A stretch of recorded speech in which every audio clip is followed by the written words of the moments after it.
নমস্কার বন্ধুরা, welcome to my channel Piyali's magic foods. আরও একটি নতুন রেসিপিতে আপনাদের সকলকে স্বাগত জানাই। আজকে বিয়েবাড়ির স্টাইলে একটি রেসিপি আপনাদের সাথে শেয়ার করব। বাজারে প্রচুর পরিমাণে শীতকালীন সবজি পাওয়া যাচ্ছে এবং প্রচুর পরিমাণে সেই সবজি দিয়ে আমরা নানা ধরনের কিন্তু রান্না এ সময় করে থাকি। তাই শীতের সেই সবজিগুলো দিয়েই আজকে দারুণ একটা রেসিপি শেয়ার করব, যেটা একেবারে কিন্তু বিয়েবাড়ির স্টাইলে। বাড়িতে যতই ভালো করে রান্না করা হোক, কিন্তু মনে হয় বিয়েবাড়ির মতো রান্না যেন আমরা করতে পারি না বাড়িতে। কিন্তু আজকে সেরকমই একটা রেসিপি আপনাদের সাথে শেয়ার করব এবং সেটা বিয়েবাড়ির স্টাইলে করার আমি চেষ্টা করেছি। চলুন তাহলে দেখে নেওয়া যাক। প্রথমে একটি ফ্রাইং প্যানের মধ্যে 1 কাপ সোনা মুগ ডাল নিয়ে নিলাম। ড্রাই রোস্ট করে নিচ্ছি। মুগ ডালটাকে লো টু মিডিয়াম হিটে এভাবে ভেজে নিতে হবে।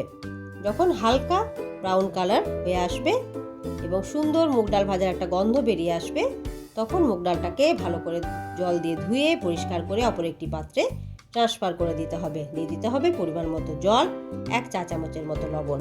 ঢাকা দিয়ে 3-4 মিনিট ফোটার পর ঢাকা খুলে একবার দেখে নিতে হবে। দেখুন চারিধারে কীরকম সাদা সাদা ফেনার মতো হয়ে গেছে। এটাকে বাদ দিয়ে তারপর ঢাকা দিয়ে মিডিয়াম হিটে ডালটাকে সেদ্ধ করে নিতে হবে। এই ফেনার মতো অংশটাকে যদি বাদ দিয়ে দেওয়া হয়, তাহলে বলে যে ইউরিক অ্যাসিড নাকি হয় না। এরপর 200 গ্রাম পনির নিয়ে সেটাকে ছোট ছোট টুকরো টুকরো করে কেটে নিলাম। নিয়ে নিলাম বেশ খানিকটা বিনস, সেগুলোকেও টুকরো টুকরো করে কেটে নিচ্ছি। দেখুন এদিকে কিন্তু ডাল পুরোপুরি সেদ্ধ হয়ে গেছে। এরপর ডালের মধ্যে বেশ খানিকটা জল মিশিয়ে একটু ফুটিয়ে নিয়ে ঢাকা দিয়ে রেখে দিলাম। নিয়ে নিলাম একটা ফুলকপি। ফুলকপির অর্ধেকটা অংশ নিয়ে ছোট ছোট টুকরো করে কেটে নিচ্ছি।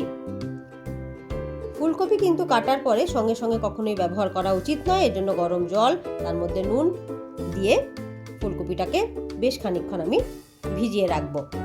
এর মধ্যে কোনো পেস্টিসাইডস থাকলে বা পোকামাকড় থাকলে তা বেরিয়ে যাবে। এরপর একখানা গাজর নিয়ে ছোট্ট ছোট্ট টুকরো করে কেটে নিচ্ছি। যেহেতু রান্নাটা প্যানেই হবে, প্রেসার কুকার ব্যবহার করব না, তাই সমস্ত ভেজিটেবলসগুলোই চেষ্টা করবেন খুবই ছোট ছোট টুকরো করে কেটে নেওয়ার।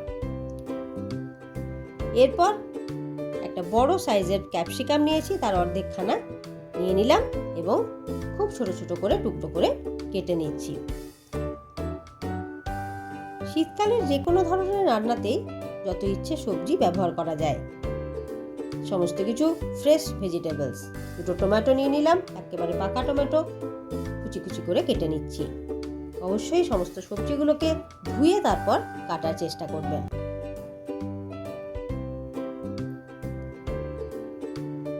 তিন চারখানা নিয়ে নিলাম কাঁচা লঙ্কা, কুচি করে কেটে নিলাম। এরপর একটি ফ্রাইং প্যানের মধ্যে 2 টেবিল চামচের মতো দিয়ে দিলাম সর্ষের তেল। এই রান্নাটা কিন্তু সর্ষের তেলে বেশি ভালো হবে। প্রথমেই দিয়ে দিলাম ফুলকপিগুলোকে। ফুলকপি যেহেতু একটু সেদ্ধ হতে দেরি লাগে, টাইম লাগে, তাই প্রথমেই দিয়ে দিলাম ফুলকপিগুলোকে একটু নেড়েচেড়ে ভেজে নিয়ে তারপর দিয়ে দিলাম গাজরের টুকরোগুলো। গাজর ফুলকপি বেশ খানিকটা ভেজে নেওয়ার পর এর মধ্যে অল্প একটু লবণ ছড়িয়ে দিলাম। দিয়ে দিলাম বিনসের টুকরোগুলো। আবার একটু নেড়েচেড়ে নিয়ে তারপর ঢাকা দিয়ে দিলাম। মিডিয়াম টু লো হিটে 3-4 মিনিটের মতো রান্না করে নিলাম। দেখুন এর কালারটাও কিন্তু অনেকটা চেঞ্জ হয়ে এসছে, মানে এগুলো প্রায় অনেকটাই সেদ্ধ হয়ে এসছে। এরপর এর মধ্যে মটরশুঁটি, ক্যাপসিকাম সব দিয়ে আবার ঢাকা দিয়ে দিলাম। এবার কিন্তু সমস্ত সবজিগুলোই ভালোভাবে সেদ্ধ হয়ে গেছে। সবজিগুলোকে একটি পাত্রে ট্রান্সফার করে দিলাম। এরপর ওই একই তেলের মধ্যে পনিরগুলোকে দিয়ে হালকা করে ভেজে নিচ্ছি। এরপর আরও 1 চা চামচের মতো দিয়ে দিলাম সর্ষের তেল, 1 চা চামচের মতো দিয়ে দিলাম দেশি ঘি, 2টো তেজপাতা, 2টো এলাচ, 1 চা চামচের মতো গোটা জিরে দিয়ে ফোড়ন দিলাম। 3-4টে কাঁচা লঙ্কা কুচি করে দিয়ে দিলাম।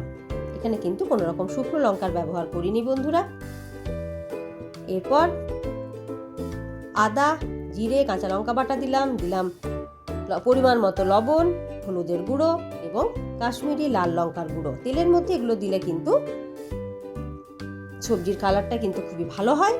দিয়ে দিলাম কেটে রাখা টমেটোগুলো, কাজু কিশমিশ দিয়ে দিলাম। সব একসাথে ভালো করে মিলিয়ে মিশিয়ে নিয়ে কম আছে ভালো করে মশলাটাকে কষিয়ে নিলাম। এরপর সেদ্ধ করে রাখা ডালটাকে এর মধ্যে ঢেলে দিলাম।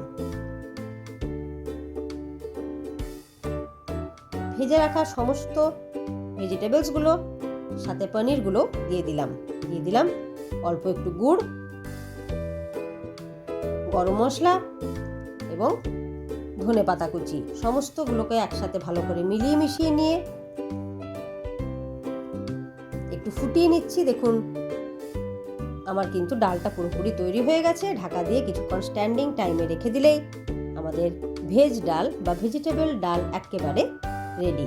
বিয়েবাড়ির স্টাইলে এই ডালটি আপনারা অবশ্যই বাড়িতে বানিয়ে একবার খেতে পারেন, সকলকে পরিবেশন করতে পারেন। আশা করি সকল ভীষণভাবে ভালো লাগবে। যদি আমার রেসিপি ভালো লেগে থাকে তাহলে অবশ্যই লাইক, শেয়ার এবং ছোট্ট একটি কমেন্ট করতে ভুলবেন না বন্ধুরা। এটা কিন্তু খেতে খুবই অপূর্ব লাগে এবং ভীষণভাবে কিন্তু হেলদি। একসাথে এত ভেজিটেবলস, পনির সব কিছু কিন্তু ডালের মধ্যে রয়েছে। তাহলে বন্ধুরা, যারা এখনও আমার চ্যানেল সাবস্ক্রাইব না করেছেন অবশ্যই কিন্তু চ্যানেলটি সাবস্ক্রাইব করে দেবেন এবং পাশে থাকা বেল আইকন প্রেস করতে ভুলবেন না। তাহলে আমার চ্যানেলে কোনো রেসিপি আপলোড করার সাথে সাথে কিন্তু আপনাদের কাছে তার নোটিফিকেশন পৌঁছে যাবে। তাহলে আজকে এই পর্যন্তই। আবার চলে আসব নতুন রেসিপি নিয়ে। ততক্ষণ পর্যন্ত ধন্যবাদ জানাই। ভালো থাকবেন, সুস্থ থাকবেন।